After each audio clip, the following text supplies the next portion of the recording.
मेरी सभी बहनों को वट सावित्री व्रत पूजा की बहुत बहुत शुभकामनाएं।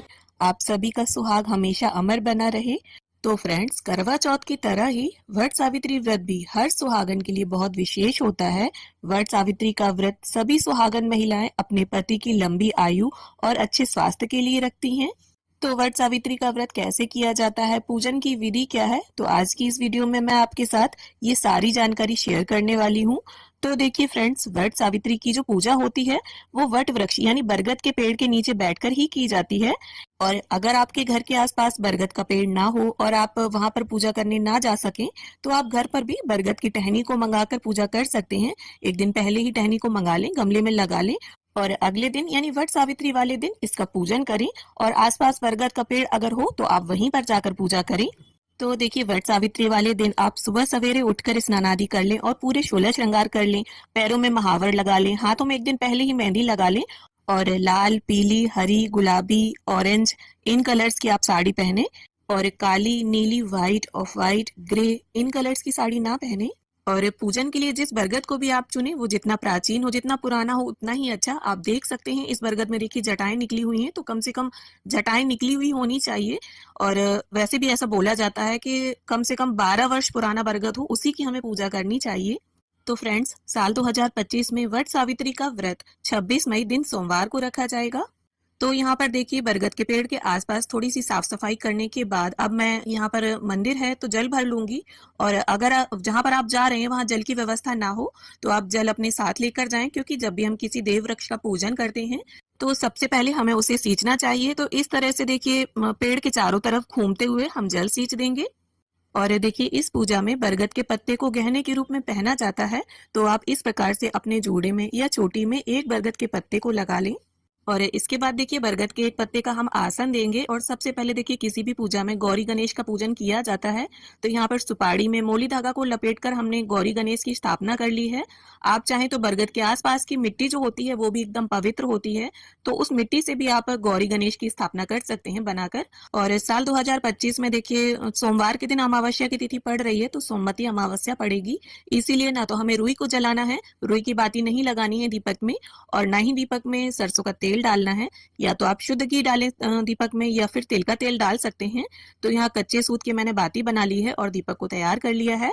और एक प्लेट में पुष्प, अक्षत या थोड़े तिल डालकर हम इस प्रकार से धूप दीप रखकर प्रज्वलित कर लेंगे। अब देखिए, वट सावित्री के पूजन में ऐपन का बहुत अधिक महत्व होता है। तो चावल के आटे में थोड़ी सी हल्दी और पानी डालकर इसे बनाया जाता है। या फिर आप चावल को रात में भिगोकर सुबह इसमें थोड़ी सी हल्दी और पानी डालकर पीस कर इसे तैयार कर सकते हैं। अब देखिए, वट सावित्री जैसा कि नाम से ही पता चलता है, सावित्री माता ने सबसे पहले इस व्रत को रखा था। और इस सत्यवान सावित्री माता के पति जो है वो अल्पायु थे, और इस सावित्री माता ने इस व्रत पूजन को करके यमराज जी से अपने पति के प्राण वापस लिए थे। तो बरगद के पेड़ पर इस ऐपन से हम माता सावित्री और सत्यवान जी का इस प्रकार से चित्र बना लेंगे। तो आपसे जैसे भी बने, थोड़ा सा हाथ पैर बना दें, उनका मुख बना दें। नमस्कार महाराज जी। वो इसी ऐपन से बरगद के पेड़ पर हमें अपने हाथों के थापे लगाने होते हैं। तो आप 5-7 इस तरह से बरगद के पेड़ पर थापे लगा दें। अब अगर आपके पास वट सावित्री व्रत कथा की किताब है तो उसे भी पूजा में रखें। अब देखिए, हर जगह पूजा का और भोग प्रसाद का नियम थोड़ा थोड़ा अलग होता है। तो अगर आपके यहाँ खोइचा लिया जाता है तो इस तरह से जो भी भोग प्रसाद आप लेकर आए हैं, अपने पल्लू में आपको इसे रखना होता है। और अगर आपके घर पर बड़े बूढ़े हैं तो वही खोइचा देते हैं। और अगर नहीं है तो आप इस तरह से अपने आप भी इसे ले सकते हैं। जो भी भोग प्रसाद आप चढ़ाने के लिए लेकर आए हैं, थोड़ा थोड़ा सा लेकर इसे अपने आंचल में रख लें और बांध लें। अब जल और फूल की सहायता से स्नान की भावना से हम गणपति जी, गौरी माता, सत्यवान जी, सावित्री माता सभी को छींटा दे देंगे। और वस्त्र की भावना से यहाँ गणपति जी और गौरी माता को हम कलावा समर्पित कर देंगे।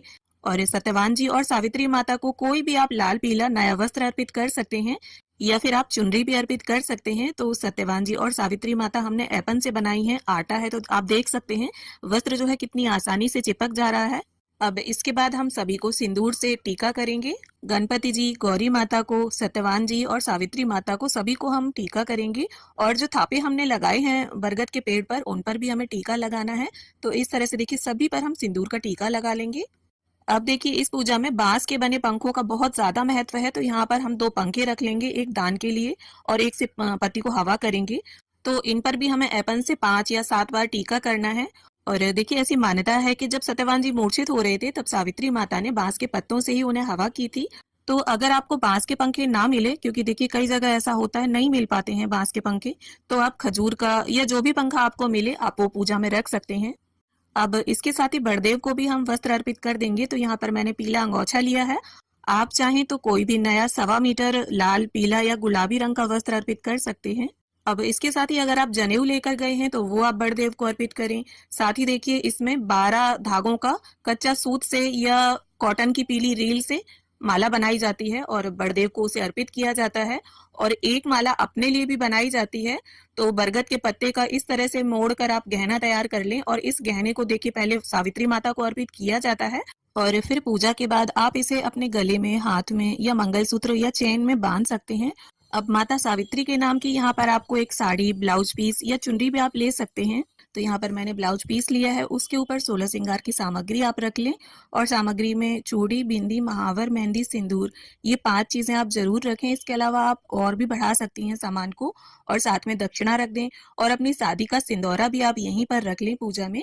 और अगर आपके पास फूल हैं, आप फूल लेकर गए हैं तो सभी को फूल चढ़ा दें। अगर फूल नहीं है तो कोई बात नहीं, बिना फूलों के भी आप पूजन कर सकते हैं।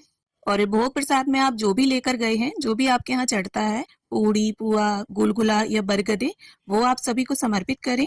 और साथ में अगर आपने बाजार की मिठाई मंगवाई है और इसके साथ ही जो भी फल लेकर आप गए हैं, मौसम में आने वाले जो भी नए फल हैं, 5 तरह के, 2 तरह के या फिर एक ही तरह का, जो भी जैसा भी उपलब्ध है, आप वो सभी को अर्पित करें। और ये देखिए वट सावित्री की पूजा में भीगे हुए काले चनों का विशेष महत्व है। तो इस तरह से सभी को हम काले चने अर्पित कर देंगे। अब देखिए वट वृक्ष की हमें परिक्रमा करनी है, तो परिक्रमा करने के लिए आप कच्चा सूत या कलावा ले सकते हैं। कलावा सूती होना चाहिए, या इसके अलावा कॉटन की पीली रील ले सकते हैं। और इस तरह से देखिए आंचल में हमें अपनी शादी का सिंदूरा और इसके साथ ही जितने भी आपको फेरी लगानी है उतने आप चने ले लें, जिससे परिक्रमा की जो गिनती है वो गड़बड़ नहीं होगी। और कच्चे सूत को हमें इस तरह से लपेट देना है वहीं पर, कहीं पर भी आपको गांठ नहीं बांधनी है। और आपका धागा अगर वहीं पर समाप्त हो जाता है तो वहीं आप लपेट दें और चनों से जो परिक्रमा है वो पूरी कर लें। और परिक्रमा करते हुए आप भजन गा सकते हैं और जितनी बार भी देखिए आप परिक्रमा करेंगे उतनी बार आपको सावित्री माता को सिंदूर अर्पित करना है और एक एक चना वट वृक्ष को अर्पित करते जाना है। और वट वृक्ष की फेरी देखिए जितना आपके शरीर में सामर्थ्य है, जितनी आप फेरी लगा सकते हैं, 5, 7, 9, 11, 21, 51, या सबसे उत्तम अगर आप लगा सकते हैं तो 108 फेरी मानी गई हैं। तो इस तरह से वट वृक्ष की आप फेरी लगा लें और हाथ में थोड़े से चने लेकर अब हम वट सावित्री व्रत की कथा को पढ़ लेंगे। और ये देखिए अगर आप साथ में 2-4 लोग पूजा करने गए हैं तो कोई कथा पढ़ता है, कोई सुनता है, तो काफी अच्छा लगता है। और कथा पूरी होने के बाद जो चने हैं वो वट वृक्ष के समक्ष आप छोड़ दें और फिर इसके बाद कपूर से हम आरती कर लेंगे। और देखिए अगर आप कपूर ना लेकर गए हो तो जो दीपक हमने शुरू में प्रज्वलित किया था उसी से आप आरती कर सकते हैं। और आपको ध्यान रखना है सोमवती अमावस्या है तो रुई नहीं जलानी है, रुई की बाती नहीं लगानी है दीपक में, और ना ही पूजा में सरसों का तेल यूज करना है। तो इस तरह से पूरी पूजा के दौरान, परिक्रमा के दौरान आप सावित्री माता और गौरी माता का ध्यान धरें और अपने पति की लंबी आयु की प्रार्थना करते रहें। अब इसके बाद वट वृक्ष को यहाँ पर हम पंखे से हवा करेंगे और इसी पंखे से फिर हमें अपने पति को भी हवा करनी है। अब इसके साथ देखिए जो भी भोग सामग्री या वस्त्र आपने जो भी अर्पित किए हैं, श्रृंगार की सामग्री जो भी आपने दान के विचार से रखा है यहाँ पर, उसे दक्षिणा के साथ मिलाकर आप किसी भी सुहागन ब्राह्मणी को दान में दे सकते हैं। या अगर ब्राह्मणी ना मिले तो आप अपनी ननंद को या जेठानी को, जिसके भी आप पैर छूते हैं, उन्हें दान में दे सकते हैं। और श्रृंगार का सामान जो भी आपको अपने लिए चाहिए प्रसाद रूप में, उसे आप डबल करके रखें। अब इसके बाद जल फिराकर पूजा का हम आचमन करेंगे और हाथ जोड़कर प्रार्थना कर लेंगे कि हे सावित्री माता, जिस तरह से आपने अपने पति सत्यवान की प्राणों की रक्षा की, उसी तरह से हम भी अपने पति की प्राणों की रक्षा कर सकें, इतनी कृपा करना माँ। अब इसके बाद वट वृक्ष की सेवा की जाती है और उनसे गले भेंटा जाता है, गले मिला जाता है। अब इसके बाद गौरी माता से और सावित्री माता से हमें सुहाग लेना होता है। तो आप इस तरह से देखिए नई सिंदूर की डब्बी ले जा सकते हैं, या फिर अगर शादी के सिंदूरे में आपने नया सिंदूर भरा है तो आप उसे पहले माता को समर्पित करें, दोनों माताओं को, और फिर इसके बाद जितनी बार भी आप उन्हें समर्पित करेंगे उतनी बार ही आपको इसे अब वापस से अपनी मांग में भरना होगा। तो इस तरह से सुहाग लेने की विधि जो है वो संपन्न हो जाती है। और इस सुहाग की 1-2 चीजें अगर आपने डबल चढ़ाई हैं तो उसे माता का आशीर्वाद समझकर आप रख सकते हैं। और ये देखिए इस व्रत के जगह के हिसाब से रीति रिवाज के नियम थोड़ा अलग हैं, व्रत के नियम अलग हैं। कहीं कहीं पर देखिए पूजा करने के बाद भोजन ग्रहण कर लिया जाता है और कहीं कहीं पर पूरे दिन व्रत रखा जाता है। पूजा के बाद केवल फलाहार किया जाता है और ये व्रत का पारण जब होता है तब 11 चने और बरगद की एक कोपल निगलकर व्रत का पारण किया जाता है। सबसे पहले यही ग्रहण किया जाता है और चनों को और कोपल को पानी की सहायता से निगला जाता है, चबाया नहीं जाता। तो उम्मीद करती हूँ वट सावित्री व्रत पूजा की ये विधि आप सभी को जरूर पसंद आए। वीडियो अगर अच्छी लगे, थोड़ी भी पसंद आए तो वीडियो को लाइक करें, शेयर करें और मेरे साथ जुड़े रहने के लिए चैनल को सब्सक्राइब कर लें। तो मिलती हूँ आप सभी से एक नए वीडियो में।